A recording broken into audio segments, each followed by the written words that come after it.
Fala galera, que Deus abençoe a vida de vocês. Agora nós vamos para a segunda parte da questão fé. Na primeira parte nós falamos sobre a fé num contexto mais generalizado, como um pensamento positivo, como o que não é fé, e mais neste contexto. Agora nós queremos falar sobre fé numa perspectiva bíblica. Não desligue até o final, que Deus tem algo ao seu coração. Deus vai falar com você, amém? Então, Alexandre. Você falando sobre isso, pastor, esse segundo encontro é muito importante e para que a gente possa descrever esse assunto, que Deus abra o entendimento, que vocês possam abrir o coração, porque a fé, ela vem por ouvir. Então, quando ouvimos a palavra, a cada dia mais exercitamos a nossa fé, né, pastor, para que todos os dias possamos continuar a caminhar nessa fé cristã. E nesse raciocínio eu lembro de Paulo, segundo a carta 2 Timóteo 4:7, que diz que Paulo, antes de ser morto, ele disse assim: combati um bom combate, terminei a carreira e guardei a fé. Então, pastor, para muitos que se convertem em Cristo Jesus, pegando essa parte mais objetiva, para muitos que se convertem, essa corrida da fé, ela termina na conversão, ou ela é apenas o começo? Boa pergunta. Na verdade, a corrida da fé, ela começa na sua conversão. Existe um problema muito sério entre os cristãos que escutam um evangelho que é chamado de triunfalista.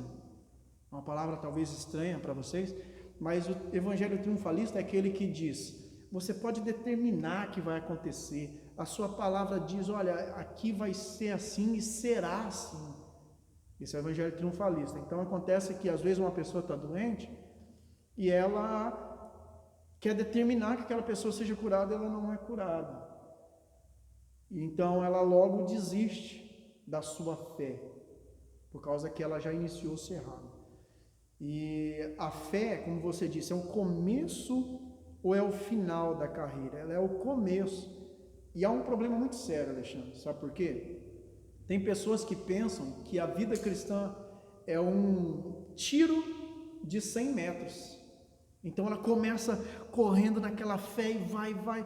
Daqui a pouco ela cansa e desiste. Na verdade, a nossa fé é uma maratona de muitos quilômetros que nós devemos correr e deixar um fôlego para nós continuarmos correndo, para quando nós chegarmos ao fim da nossa vida, nós dizermos que combatemos um bom combate, encerramos a carreira e a fé está guardada. É assim que eu penso. Então, a fé, ela é um exercício, ela nos dá perseverança, a perseverança nos dá esperança, a esperança aumenta a nossa fé. É verdade. Então, não é uma corrida a poucos quilômetros, mas sim a longo. Claro. Então, sempre tem que ter uma fé contínua, uma fé que, não uma fé de momentos, mas uma fé que todos os dias eu pratico essa fé e todos os dias fundamentadas em Cristo Jesus. É muito maravilhoso, né? Nós sabemos que essa fé que Deus nos dá é uma fé que nos garante que nós não vamos desmoronar. Há muitas famílias que se desmoronam diante de uma calamidade, diante de um caos, como esse que nós estamos vivendo do coronavírus.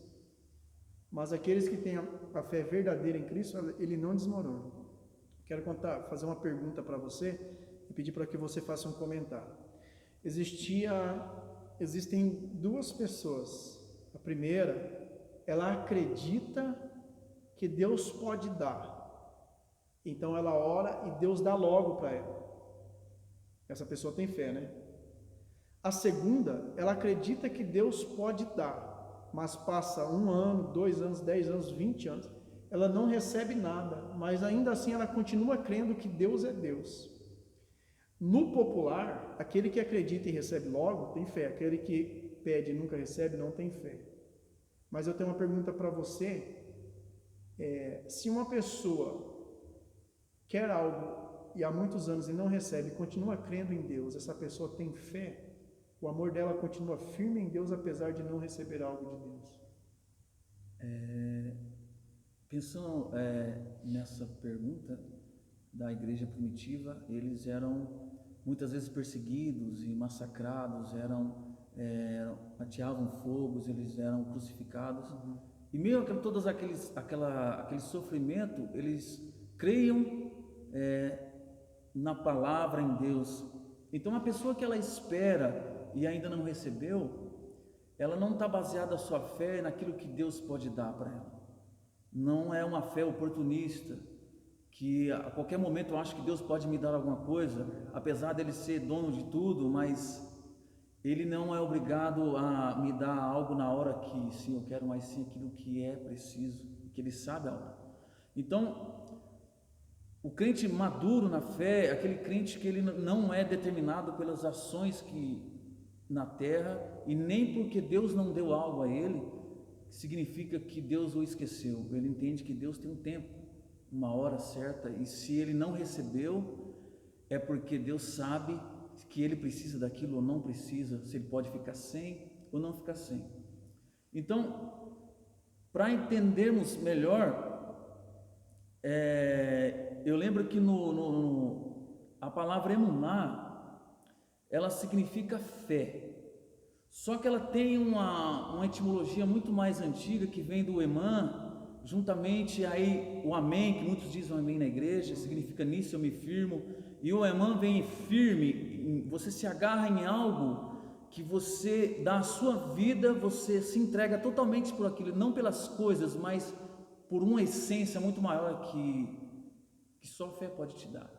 Então, essa emuná é como você passar, você está caminhando e você passa por uma porta, mas ao atravessar essa porta da fé, esse exercício de fé, você passa por um outro ambiente, você percebe que você está em outro ambiente, mas quando você passa por essa porta, você percebe que não só o ambiente mudou, mas a sua visão mudou. A partir que a sua visão muda, você não vê mais as circunstâncias como algo que não pode ser mudado. Você não vê as coisas transitórias dessa terra. Então, quando você passa por essa porta, por esse portal da fé, que significa? Você passa por esse portal da consciência, da transformação da mente, metanoia, como disse Paulo, transformai-vos pela renovação da vossa mente, Romanos 12. O que Jesus está falando aqui na emuná significa essa porta, atravessar essa porta da consciência, eu compreender Jesus Cristo na minha vida e viver pela fé, não apenas fé de ter algo, mas de ser em Cristo Jesus. Essa fé me dá a capacidade de viver as circunstâncias difíceis, mas também as circunstâncias de alegria, de receber um sim de Deus, mas também receber o não de Deus, porque eu travessei essa porta, e essa porta significa a consciência, o entendimento de Jesus Cristo. Como nós estávamos falando no começo da primeira pregação aqui, dessa palavra, que a fé, ela gera primeiramente no nosso conhecimento, no nosso psique, no nosso intelecto. Então, quando somos remidos, quando Jesus vem ao nosso encontro, Ele nos dá essa capacidade de compreender a salvação. Então, ao passar dessa porta, compreendemos uma mudança, uma direção, um caminho, porque Jesus disse: eu sou o caminho, a verdade e a vida, ninguém vai ao Pai senão por mim. Então, pastor, para todos os irmãos, essa fé, ela é uma mudança de mente, é você passar a porta e você entender que você não é mais a mesma pessoa, mesmo que as circunstâncias parecem ser as mesmas, mas você já não tem mais a visão delas. É como que você olhasse para a doença e dissesse: existe sim um problema, existe sim uma doença, mas todas as coisas são possíveis, e mesmo se ele não fizer, hoje eu entendo que o sacrifício dele é muito maior do que algo que eu possa pedir para ele hoje. Se ele me der, glória a Deus, mas se ele me der, ele já me deu tudo que eu preciso, a salvação eterna. Nossa, Pai, muito boa a resposta. Muito boa. Baseado nisso que você disse, e também uma outra pergunta que eu tenho para fazer, pergunta muito interessante, gostaria que você me respondesse. Uma pessoa é muito boa, digamos, ela doa, ela ajuda os pobres, ela tem uma boa vida como casado, como esposo, como pai, então é honesta no seu trabalho, contudo ela não tem fé em Deus. Essa pessoa agrada a Deus? Não agrada a Deus, porque a palavra de Deus diz que tudo que você faz que não vem pela fé em Cristo Jesus, pelo sacrifício de Jesus, é pecado. Então, a fé, ela não vem de obras, ela, apesar de fazer parte, não é milagres, apesar de fazer parte, ela vem, a fé, ela é um dom de Deus. E por mais que eu faça algo bom, por mais que eu seja bom e eu seja uma pessoa honesta nesse mundo, pastor, nenhum ser humano é capaz de reconstruir a si mesmo. Quanto mais você busca o conhecimento humano, não que isso seja irrelevante, é importante você ter o conhecimento, mas o conhecimento humano, ele te traz muito mais perguntas do que respostas. Muito interessante, muito interessante. Além de dizer que tudo que é feito sem fé é pecado, a Bíblia diz também que sem fé é impossível agradar a Deus. Você não tem como, mas Senhor, eu vendi minha casa e dei para os pobres, mas ela não vai falar Senhor porque ela não crê, né? Mas sou ateu. Impossível, a palavra impossível quer dizer que não tem como agradar a Deus. E a fé é tão importante que a Bíblia diz que somos salvos pela graça, mediante a fé. Ou seja, Abacuque diz que o justo viverá pela fé. A palavra diz, pastor, que o justo viverá pela fé, não da fé.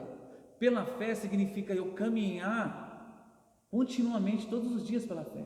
Não é da fé, eu me aproprio da fé porque eu preciso de algo. Eu me aproprio da fé porque hoje eu não estou bem. A fé não está condicionada às circunstâncias da terra, mas ela está sintonizada com o céu. A Bíblia diz: buscai o reino dos céus e as vossas outras coisas serão acrescentadas. A fé está muito mais além da capacidade humana. Por quê? A Bíblia diz que a fé não se explica, porque a fé vem de Deus. Só Deus pode te dar a fé capaz. Então a fé, ela não pode ser explicada, mas de alguma certa forma Deus revela a nós atos na humanidade que demonstram sim que Ele é o nosso Salvador, até que Ele venha. Eu tenho uma palavra muito interessante lá de Abacuque. A Bíblia diz assim que o justo viverá pela fé. Se você pegar ali nos originais, você que gosta da gramática hebraica e grega, se você pegar ali nos originais, a Bíblia diz que o justo viverá pela fé. Fé, na verdade, está remetendo a Deus. O justo viverá pela fidelidade do homem? Não, pela fidelidade de Deus. O justo viverá pela fé, pela fidelidade de Deus. Por isso que lá em Timóteo, Paulo disse que se nós negarmos a Cristo, Ele nos negará. Contudo, se nós formos infiéis, Ele permanecerá fiel, porque Ele não pode negar-se a si mesmo. Nós vivemos pela fidelidade de Deus. Pelo provedor, jamais pela provisão, que é o que nós já estamos dizendo há tanto tempo aqui. E essa emuná fala justamente disso, pastor. Quando você entende, compreende a consciência, você tem uma mudança de comportamento pela fé, você vive pela fidelidade, você vive fiel, não apenas uma fé, mas uma fé que existe princípios, né? Pela base bíblica. Você não vive uma fé cega e vaga, mas uma fé firmada na palavra, firmada em Jesus Cristo. É uma fé de fidelidade. Você é fiel àquilo que Deus te colocou para viver. Glória a Deus. Pode continuar. Bem, e para compreendermos melhor o dom, pastor, o dom que Deus nos dá, para que Deus nos dá esse dom? Existem vários dons que Deus nos dá, mas especificamente estamos falando do dom da fé, e que é apenas um espírito, mas Ele reparte os dons para cada um à sua medida, né? para que serve esse dom? Falando a respeito de dons, primeiramente eu gostaria de dizer que não existe uma pessoa que tenha todos os dons. Mas Deus dá um dom para você, por exemplo, você canta, eu não canto. Dá um dom para outra pessoa que você não faz, eu não faço. Dá um dom para mim que vocês dois não fazem. Por que Deus faz isso? Para que nós possamos viver em unidade e um dependendo do outro. Qual é o motivo de Deus nos dar os dons? A Bíblia diz lá em Efésios 4:12, se eu não me engano, talvez um pouquinho mais para frente, que os dons são dados para a edificação do corpo de Cristo. Para servir. Para servir uns aos outros. Talvez eu tenha te respondido. Isso. Então, o dom não é nem é meritória e nem para o mérito próprio, mas assim para servir a igreja. Servir. Não é para que eu me vanglorie daquilo, porque a própria Bíblia diz para não vangloriar. É uma graça, é um dom de Deus. Então, ela serve para servir. Então, todo dom de Deus é para servir a igreja, para um propósito maior. Para o serviço. Para o serviço. Todos, absolutamente todos. E o que define se um homem é de Deus ou não são os dons, são os frutos. Que isso fique bem gravado, que é muito importante. Fruto do Espírito. É diferente de dom, né, pastor? O fruto do Espírito, ele transforma o seu interior, né? Ele te gera Jesus dentro de nós. Os dons são para exercício da fé e servir a igreja. Exatamente. Apesar que nós estamos falando de dons e não da fé em si, mas que fique gravado, porque às vezes a pessoa vê, aquela pessoa falou o que eu estava pensando, ele é de Deus. Pode ser que não seja. Aquela pessoa orou e minha mãe foi curada, ela é de Deus. Talvez não seja. O que vai dizer se ela é de Deus ou não são os frutos e não os dons. Se ela ama o próximo, se ela tem uma vida de oração, se ela é paciente, se ela é longânima, se ela tem amor, etc. Mas só para que fique registrado mesmo. Pode não tenha... Mas é muito importante esse assunto, pastor, que você colocou, para que haja um conceito melhor de que dons são um exercício. Não significa que eu tenho eles e realmente eu estou servindo de plena convicção e de verdade, né? O que vai realmente compreendermos que somos de Cristo Jesus é o fruto do Espírito, que vai fazer com que a cada dia a gente possa ser mais semelhante a Jesus. Isso que... E pegando já esse assunto, eu me lembro agora de Coríntios 13, pastor, sobre isso, sobre os dons. Às vezes a igreja se apropria desses dons, só que na maioria das vezes agem muitas vezes para si mesmo, como Paulo diz, não negligenciais. Sim. Né? Qual que é o outro dom maior que a fé, para que não possamos achar que os dons compreendemos que somos perfeitos em Cristo porque temos os dons? É verdade. Em Coríntios 13, né, que você já disse, fala a respeito de algo que, se o cristão não tem, não importa mais o que ele tenha. Se ele não tem isso, os dons não têm valor. Não tem valor nenhum, que é o amor. Que a Bíblia, apesar de, em Coríntios 13, relatar o amor entre os dons, nenhum cristão pode dizer assim, eu não amo porque eu não tenho o dom do amor. Isso aí não é verdade. Todos que são de Cristo necessariamente precisa ter o amor, senão logo ele não é de Cristo. Nada serve se não tiver o amor.